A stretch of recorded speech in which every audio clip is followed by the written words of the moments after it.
नमस्कार, DV live Chhattisgarh में आपका स्वागत है। छत्तीसगढ़ की तमाम बड़ी खबरों के साथ मैं हूं सिमरन कौर। ये देखते हैं आज की सुर्खियां। भाजपा के स्नेह यात्रा को लेकर सीएम भूपेश ने किया कटाक्ष, कहा देश में आग लगाकर अब स्नेह यात्रा निकालेगी भाजपा।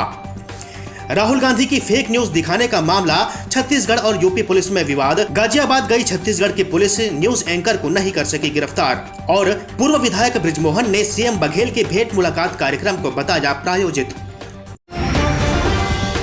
भाजपा की राष्ट्रीय कार्य समिति में प्रधानमंत्री नरेंद्र मोदी ने पार्टी को स्नेह यात्रा निकालने की सलाह दी है। इस यात्रा पर छत्तीसगढ़ के मुख्यमंत्री भूपेश बघेल ने तीखे शब्दों में हमला किया है। मुख्यमंत्री ने कहा, भाजपा देश भर में आग लगाकर अब स्नेह यात्रा निकालेगी। जूता से मारो और दुशाला से पूछो, ये कैसे चलेगा।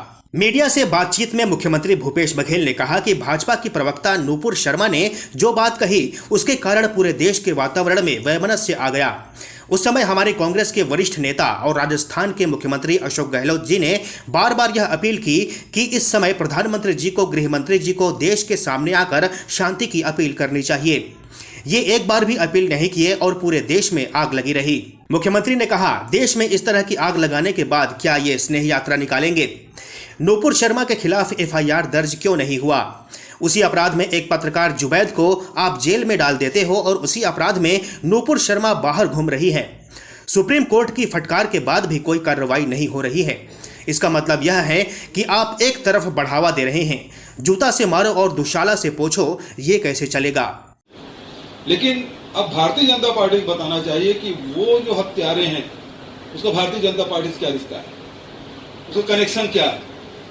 अभी जिस प्रकार से जम्मू कश्मीर में जो उनके आईटी सेल के आदि व्यक्ति हैं और वो आतंकवादी गतिविधियों से सम्मिलित हैं, इसके बारे में उनको क्या क्या कहना है।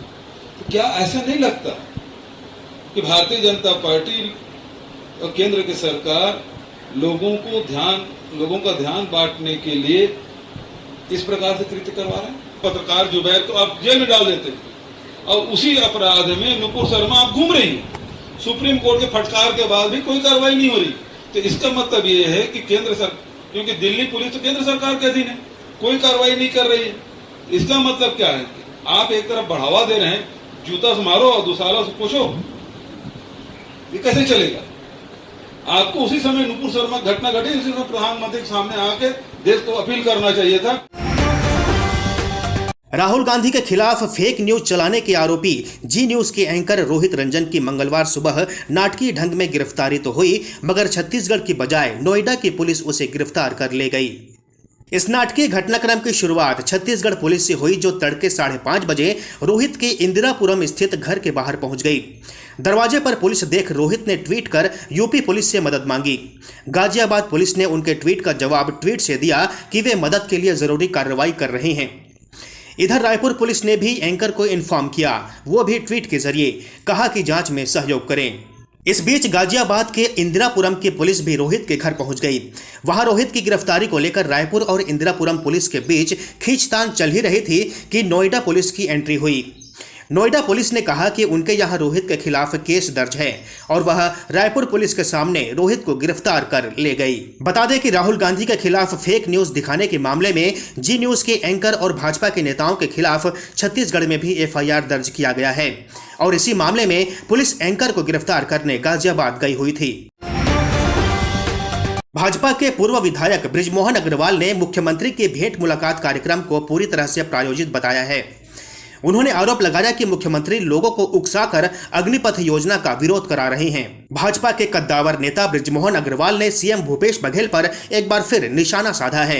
उन्होंने प्रदेश में चल रहे मुख्यमंत्री के भेंट मुलाकात कार्यक्रम को प्रायोजित बताया है। जरा एक आध जगह का विरोध है तो मुझे बता देंगे। मुख्यमंत्री लोगों से, मुख्यमंत्री जी उकसाकर, मुख्यमंत्री जी का जो पूरा भेंट मुलाकात कार्यक्रम है प्रयोजित है, आम कार्यक्रम नहीं है। और प्रयोजित कार्यक्रम में जो मुख्यमंत्री जी चाहते हैं वही लोग वहां पर पहुंचते हैं और इसलिए ये जो विरोध है प्रयोजित। बृजमोहन अग्रवाल ने कहा कि भारतीय जनता पार्टी के संगठन का काम अनवरत चलने वाला लगातार कार्य है और यह काम लगातार चलता रहेगा। भारतीय जनता पार्टी का संगठन का काम अनवरत चलने वाला काम है, लगातार चलने वाला काम है और ये काम लगातार चलते रहता है और चलेगा। जैसे जैसे चुनाव नजदीक आएगा वैसे वैसे संगठन की गतिविधियां और पोलिंग बूथ को कंसंट्रेट कर संगठन को मजबूत करने का काम चलेगा।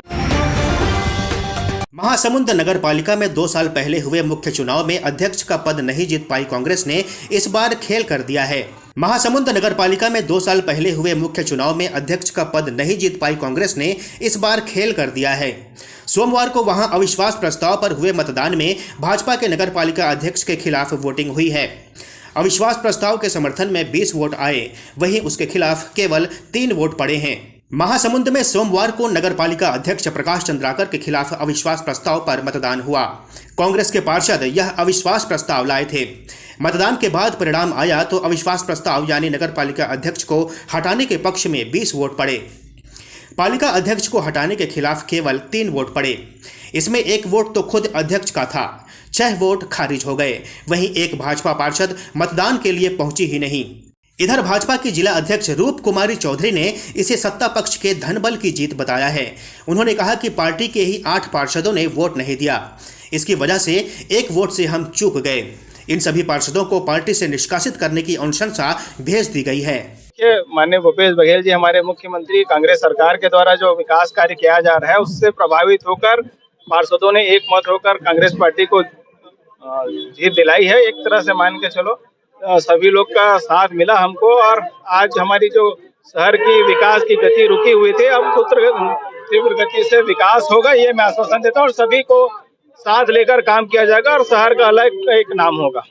आज अविश्वास प्रस्ताव 1 वोट से हम लोग पीछे रह गए। आज धनबल की जीत हुई है और सत्ता पक्ष के धनबल के आगे हम थोड़ा सा हमारी चूक हुई है। और इसमें हमारे भाजपा के ही 8 पार्षदों ने पार्टी के खिलाफ जाकर के अनुशासनहीनता की है, जिसके लिए जिला समन्वय समिति उन पार्षदों को निष्कासित करने के लिए अनुशंसा प्रदेश को भेजी है और उनका निष्कासन होगा। बाहुबल के सामने हार गए सत्ताधारी बल के लोगों ने जो प्रयोग किया, और भारतीय जनता पार्टी के चूंकि 8 पार्षद शहर से बाहर थे, भारतीय जनता पार्टी 6 पे खड़ी थी और 1 वोट भारतीय जनता पार्टी के पार्षद ने नहीं डाला। फिर भी हम अपने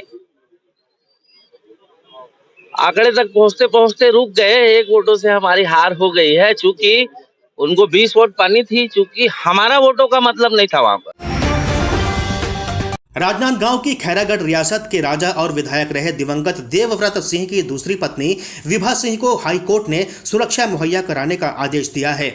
विभा सिंह ने पति की मौत के बाद राज परिवार की संपत्ति को लेकर उपजे विवाद के बीच अपनी जान का खतरा और कभी भी अप्रिय वारदात होने की आशंका जताई है। विभा सिंह ने अधिवक्ता आदित्य भारद्वाज के माध्यम से हाई कोर्ट में दायर याचिका में कहा है कि राजघराने की संपत्ति को लेकर विवाद चल रहा है। ऐसे में उन्हें वकील के साथ ही कोर्ट के काम से बाहर आना जाना पड़ता है। कानूनी प्रक्रिया के लिए उन्हें खैरागढ़ और छोई खदान भी आना जाना पड़ता है। उन्होंने आशंका जताई है कि इस दौरान उनके साथ कोई भी अप्रिय वारदात हो सकती है। इस बुलेटिन में फिलहाल इतना ही। बने रहिए DV Live छत्तीसगढ़ के साथ। नमस्कार।